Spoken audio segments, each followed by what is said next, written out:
जय Hind teachers and learner teachers, आप सभी का स्वागत है आज की क्लास में। आज के क्लास का टॉपिक है हमारा किशोरावस्था। प्रीवियस क्लासेस में हमने बाल्यावस्था के बारे में विस्तार से चर्चा की थी और आज के क्लास में हम किशोरावस्था के बारे में विस्तार से चर्चा करेंगे। तो चलिए शुरू करते हैं आज की टॉपिक को। तो हमारा टॉपिक है किशोरावस्था, एडोलसेंस। यह जो है बाल विकास की अवस्थाओं में चौथा चरण है एवं अंतिम चरण है बाल विकास में। ठीक है, बालक के विकास में यह अंतिम चरण हुआ। तो किशोरावस्था का अर्थ होता है कि एक बालक में यौनारंभ होना, अर्थात उसके शारीरिक संवेगात्मक विकास का तीव्रता से होना और यौन लक्षणों का प्रकटीकरण होना। किशोरावस्था को हम इसी परिभाषा से डिफाइन करते हैं। तो चलिए शुरू करते हैं। किशोरावस्था में बालक का शारीरिक विकास देखते हैं। तो किशोरावस्था का जो समय होता है वह 12 से 19 या फिर 20 वर्ष की होती है। इस अवस्था में बालक अपने शारीरिक विकास को पूर्ण कर चुका होता है।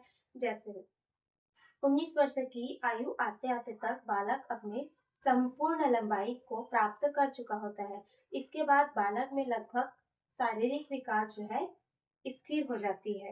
अब देखते हैं लंबाई का बढ़ना। तो किशोरावस्था में एज अकॉर्डिंग जैसे 12 से लेके 19 तक बालक में अलग अलग टाइम पर, मतलब अलग अलग एज ग्रुप में हाइट भी अलग अलग होता है। जैसे एग्जाम्पल के लिए लेते हैं तो एक 18 साल के बालक का जो हाइट होता है वह 162 सेंटीमीटर के आसपास होता है और वैसे ही लड़कियों की जो हाइट होती है वह 152 सेंटीमीटर के आसपास होता है। यह एवरेज लंबाई है। और वैसे ही वजन का देखेंगे तो यह उम्र के हिसाब से बढ़ता है। जैसे एग्जाम्पल के लिए एक 18 साल के बालक का जो वेट होता है वह 47-48 केजी के आसपास होता है और गर्ल्स का जो वेट होता है वह 43-44 केजी के आसपास होता है। इस वेट और हाइट के जो चार्ट है उसको मैं शॉर्ट वीडियो में अपलोड करूंगी, क्योंकि यहाँ पर हौच पौच हो जाता है। इससे अच्छा कि शॉर्ट में मैं यहाँ बताती हूँ और इसके जो एज अकॉर्डिंग हाइट और वेट है उसको मैं शॉर्ट वीडियो में अपलोड करूंगी। देखते हैं शारीरिक विकास में किशोरावस्था में जो हड्डियां हैं वह है, जैसे कि बाल्यावस्था में बालक समन्वय सीख रहा होता है तो उसके हड्डियों में वृद्धि होती है, वह कम से कम 350 के आसपास चली जाती है। लेकिन किशोरावस्था तक आते आते तक ये हड्डियां, ये मांसपेशियां पूर्ण विकसित हो चुकी होती है। अब इनमें लचीलापन नहीं रहता, यह पूर्ण विकास को प्राप्त कर चुके होते हैं। तो इस हड्डियों में जुड़ाव होता है और ये हड्डी हो जाते हैं 206।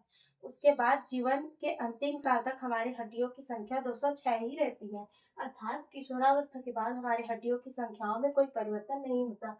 हमने हड्डियों में या फिर मांसपेशियों में पूर्ण विकास को प्राप्त कर लिया होता है। किशोरावस्था जो है इसमें शारीरिक विकास में आप देखेंगे कि इस अवस्था में हमारे अंदर हार्मोनल चेंजेस होते हैं, क्योंकि यौन लक्षणों का प्रारंभ होता है। हार्मोनल चेंजेस जैसे हमारे बिहेव में चेंजेस आना और अपोजिट सेक्स के साइड अट्रैक्ट होना या फिर वॉइस का पतला होना या फिर लड़कों के वॉइस का भारी होना, ऐसे लक्षणों का विकास होता है और ये सब हार्मोनल चेंजेस की वजह से होता है। और किशोरावस्था में जो है, किशोरावस्था का परिभाषा ही है कि इस अवस्था में यौन लक्षणों का प्रारंभ होता है। चलिए किशोरावस्था की विशेषताओं के बारे में चर्चा करते हैं। तो पहली विशेषता हुई हमारी किशोरावस्था में कि हम अमूर्त चिंतन करते हैं, अर्थात कल्पनाओं के अकॉर्डिंग हम चिंतन करते हैं, समझते हैं, व्यवहार करते हैं। जैसे बाल्यावस्था में हम सामने रखी वस्तु के बारे में ही सोच पाते थे, लेकिन किशोरावस्था के आते तक हम जो वस्तु हमें दिखाई भी नहीं दे रही है उसके बारे में हम चिंतन मनन कर पाते हैं, इसके बारे में हम सोच पाते हैं। अमूर्त चिंतन का अर्थ हो रहा है कि कल्पना करना, तर्क करना या फिर क्रिटिकल थिंकिंग करना। दूसरी हमारी विशेषता है किशोरावस्था जो है संघर्ष, तनाव एवं तूफान की अवस्था है। और यह वाक्य स्टेनले हॉल ने दिया है। एग्जाम में यह पूछा जाता है कि किसने कहा है कि किशोरावस्था संघर्ष, तनाव एवं तूफान की अवस्था है। तो यह वाक्य जो है स्टेनले हॉल ने दिया है। संघर्ष, तूफान एवं तनाव की अवस्था का अर्थ हुआ कि किशोरावस्था में बालक जो है अपने ही विचारों से संघर्ष करता है, समाज से संघर्ष करता है और तनाव की स्थिति में रहता है। किसी भी मैटर पर उसके माइंड में इम्पैक्ट पड़ता है और वह थोड़ा तनाव महसूस करता है। नेक्स्ट विशेषता है किशोरावस्था को हम स्वर्णकाल कहते हैं। किशोरावस्था को स्वर्णकाल कहते हैं। क्यों कहते हैं? क्योंकि किशोरावस्था ही एक ऐसी अवस्था है जिसमें बालक में शारीरिक, संवेगात्मक, सामाजिक, व्यवहारात्मक, संज्ञानात्मक विकास चरम पे होता है।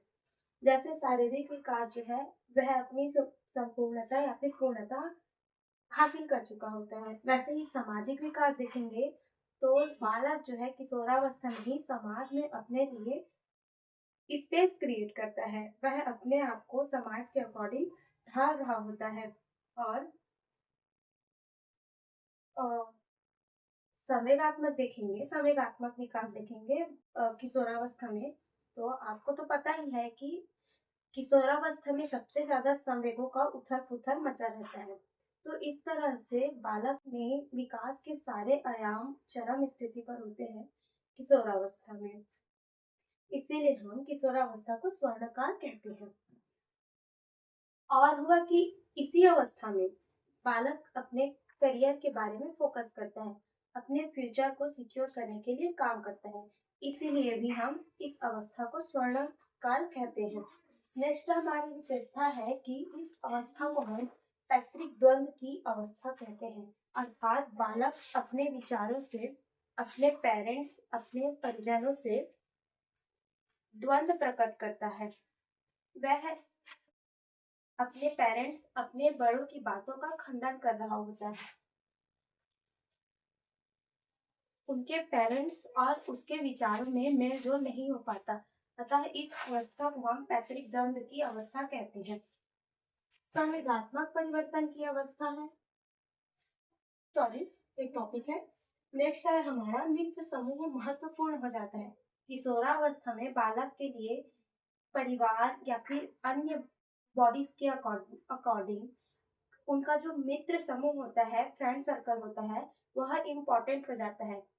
वह उनकी बातों को एक्वायर करता है, उनकी बातों के अकॉर्डिंग ही कार्य करता है।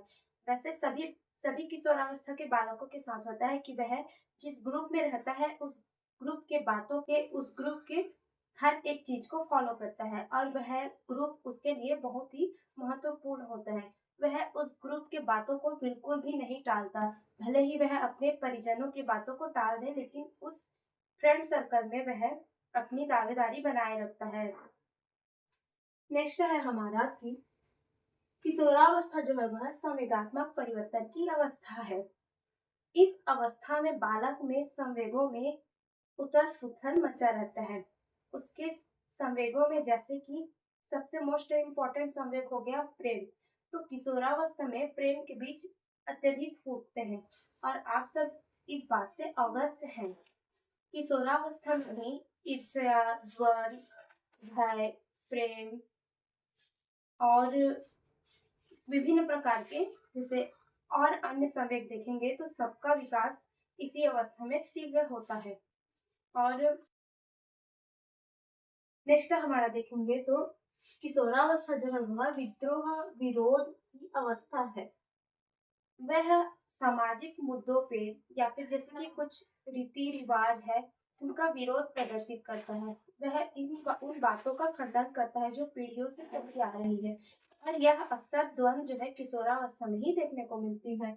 वह हर एक चीजों का विरोध करता है उसके जो उसके अकॉर्डिंग नहीं होता। जैसे कि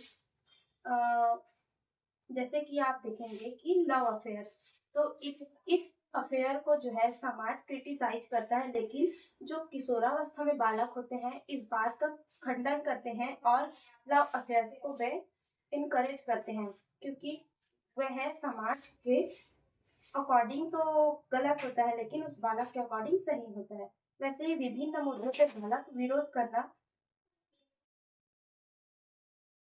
वैसे ही विभिन्न रीजन्स में बालक विरोध कर रहे होते हैं, समाज का खंडन कर रहे होते हैं। नेक्स्ट हमारा है कि विरोधी आशा रखना। हम बड़े जो है किशोरों से विरोधी आशा प्रकट करते हैं। जैसे किसी एक सिचुएशन में हम बालकों को बड़ों की तरह व्यवहार करने के लिए कहते हैं और किसी अन्य पर्टिकुलर सिचुएशन में हम उसी बालक को छोटे बच्चे की तरह ट्रीट करते हैं। तो यह जो है विरोधी आशा प्रकट करना हुआ, अर्थात एक किशोरावस्था के बालक से हम दो तरह की उम्मीद रखते हैं। किसी सिचुएशन में हम उसे बड़े की तरह देखना चाहते हैं और किसी सिचुएशन में हम उसे बालक की तरह, छोटे बच्चे की तरह देखना चाहते हैं। तो इस तरह से उससे हम विरोधी आशा प्रकट करते हैं। नेक्स्ट का हमारा है भूमिका एवं दायित्व का निर्वहन करना, अर्थात किशोरावस्था का जो बालक है वह अपनी सामाजिक भूमिका निभाता है और दायित्व का निर्वहन करता है।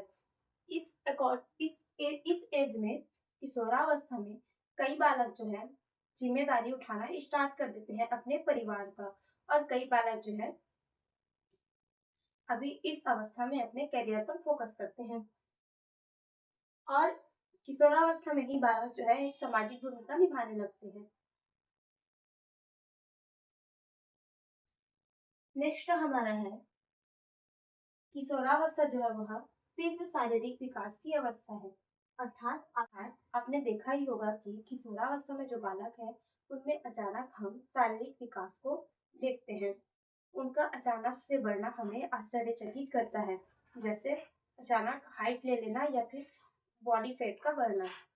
तो यह हमारे लिए आश्चर्यजनक होता है, लेकिन किशोरावस्था की यह विशेषता है कि बालक में शारीरिक विकास जो है वह तीव्र गति से होता है और इसके बाद जो है शारीरिक विकास थम सी जाती है, स्थिर हो जाती है।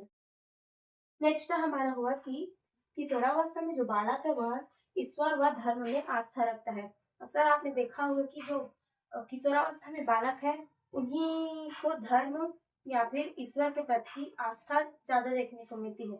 जैसे उनके बायो में देखेंगे तो जय श्री राम, कृष्णम सदा सहायते, ऐसे कुछ कुछ कैप्शन डाले रहते हैं। इंस्टा अकाउंट में देखेंगे तो गर्व से कहो हम हिंदू हैं, ऐसे। तो हर एक धर्म के बच्चे में किशोरावस्था में एक अपने धर्म के प्रति आस्था और विश्वास जो है अधिक देखने को मिलता है किशोरावस्था में। नेक्स्ट है हमारा किशोरावस्था जो है अपोजिट सेक्स के प्रति आकर्षण की अवस्था है। आप रिलेट कीजिए कि किशोरावस्था में जो बालक है वह अपने अपोजिट सेक्स के प्रति आकर्षित रहते हैं, अर्थात इस स्टेज में बालक में प्रेम भाव जो है वह उमड़ के बाहर आता है और अपने महिला मित्र के साथ या फिर अपने पुरुष मित्र के साथ वह बालक अधिक समय व्यतीत करना पसंद करता है। और इस अवस्था में जो है बालक जो है अपने महिला मित्र या फिर पुरुष मित्र के साथ अपने संवेदनाओं को, अपने इमोशंस को शेयर करता है और अपने आप को सेफ या फिर सुरक्षित महसूस करता है। आपने देखा ही होगा कि किशोरावस्था के लिए ही जितने भी गाने बनते हैं वो अक्सर किशोरावस्था से रिलेटेड होते हैं। जैसे कि सैयारा तू तो बदला नहीं है, मौसम ही थोड़ा रूठा हुआ है। तो ऐसे ऐसे किशोरावस्था को आइडेंटिफाई करने वाले विभिन्न प्रकार के आपको गाने देखने को मिलेंगे। तो ये वही इसी को डिफाइन करता है कि जो है बालक जो है किशोरावस्था में अपने इमोशंस अपोजिट सेक्स के प्रति शेयर करते हैं। नेक्स्ट है हमारा कि किशोरावस्था जो है आक्रोश की प्रवृत्ति की अवस्था है। जैसे आपने देखा होगा कि बालक कहीं किसी भी मुद्दे पर अचानक भड़क उठता है, वह अपने संवेगों को उतना कंट्रोल नहीं कर पाता। जैसे मैं नहीं तो कौन वे, एक एक रैप सॉन्ग आया था, मैं नहीं तो कौन वे। तो ये किशोरावस्था का लक्षण है, वह उग्र हो जाता है किसी भी मैटर के प्रति, उसमें उतनी अभी संवेगों का विकास नहीं हुआ रहता कि वह सिचुएशन कंट्रोल करना सीखे, अर्थात वह उस सिचुएशन में अपने आप को बलवान या फिर अपने आप को वहां पर सिद्ध करने की कोशिश करता है। नेक्स्ट हमारा है कि किशोरावस्था में जो है भेदभाव एवं रूढ़िवादिता की भावना जो है वह नहीं होती। देखेंगे कि बालक जो है मित्र समूह में रहता है और मित्र समूह में विभिन्न सामाजिक पक्षों के लोग रहते हैं, तो आप देखेंगे कि बालक उन अपने मित्रों के साथ किसी भी प्रकार के भेदभाव से या फिर किसी भी प्रकार के रूढ़िवादिता से दूर रहते हैं और समाज के द्वारा बनाए गए चोचलों में वे बहुत ही कम पड़ते हैं। जैसे वह धर्म के नाम पर भी अपने दोस्त नहीं बनाते या फिर जाति के नाम पर दोस्त नहीं बनाते, वह जाति धर्म इन सबसे परे होकर अपने सर्कल को बनाते हैं। नेक्स्ट है हमारा कि किशोरावस्था जो है आदर्शों के प्रति रुचि की अवस्था है। जैसे बालक जो है किशोरावस्था में किसी व्यक्ति या फिर किसी पर्सन को अपना आइडल बना लेते हैं। जैसे सिंगर्स हुए, स्टार्स हुए या फिर कोई वक्ता हुआ, नेता हुए या कोई टीचर, इन सबको वह अपना आइडल समझने लगते हैं और किसी एक आइडल के प्रति अपना सम्मान या फिर अपना इमोशन प्रकट करते हैं। जैसे जो बच्चे आईआईटी वगैरह या फिर जेई या फिर नीट वगैरह की कोचिंग करते हैं, वे अलग सर के प्रति अपना इमोशन प्रकट करते हैं और उसे आइडल मानते हैं। जैसे कई बच्चे सिंगर्स को अपना आइडल मानते हैं, कई बच्चे हीरोज जो मूवी वाले स्टार वाले होते हैं उन सबको अपना आइडल मानने लगते हैं। तो इस अवस्था में बालक जो है एक आदर्श के प्रति अपना इंटरेस्ट शो करते हैं। नेक्स्ट हमारा हुआ कि किशोरावस्था जो है अपराध प्रवृत्ति की अवस्था है। आप देखेंगे कि बालक जो है, बालक में आप देखेंगे कि किशोरावस्था जो है तनाव, संघर्ष, तूफान की अवस्था है। तो इस अवस्था में अगर बालक जो है अपने अपने विचारों से संघर्ष नहीं कर पाता तो उसकी प्रवृत्ति जो है वह अपराध जन्य हो जाती है, वह गलत रास्ते पे चलना प्रारंभ कर देता है। उस बच्चे में किशोरावस्था में अपराध प्रवृत्ति बढ़ जाती है। तो इस स्थिति से निपटने के लिए किशोरों के साथ हमारा व्यवहार जो है वह मित्रवत होना जरूरी है ताकि वह अपराध प्रवृत्ति से बच जाए। नेक्स्ट हुआ कि हमारा किशोरावस्था जो है वह सामाजिक गुणों का विकास करती है। जैसे आप देखेंगे कि किशोरावस्था में ही बालक जो है इन्वॉल्व रहते हैं विभिन्न प्रकार के सामाजिक कार्यक्रमों में, जैसे कि दुर्गा पंडाल बनाना या फिर गणेश पंडाल बनाना। इन सब में आप देखेंगे कि किशोर वर्ग के लोग आप देखेंगे कि किशोर वर्ग के लोग ही ज्यादा एक्टिव रहते हैं, अर्थात यह एक सामाजिकरण को शो करता है कि बालक जो है किशोरावस्था के बालक में सामाजिक गुणों का विकास हो रहा है और वह समाज के साथ कोरिलेट करना सीख रहा होता है। नेक्स्ट वीडियो में हम विकास के विभिन्न आयामों के बारे में, जैसे कि विकास के संज्ञानात्मक पक्ष में जीन पियाजे के विचारों के बारे में अध्ययन या फिर चर्चा करेंगे। आई होप आपको समझ आया होगा। अगर किसी भी प्रकार की सुधार या फिर आपको किसी टॉपिक पर स्पेसिफिक वीडियो चाहिए रहेगा तो कमेंट जरूर कीजिएगा और वीडियो को लाइक, शेयर एंड सब्सक्राइब करना ना भूलिएगा। तो आज के लिए बस इतना ही। थैंक यू फॉर वॉचिंग मी। Bye bye.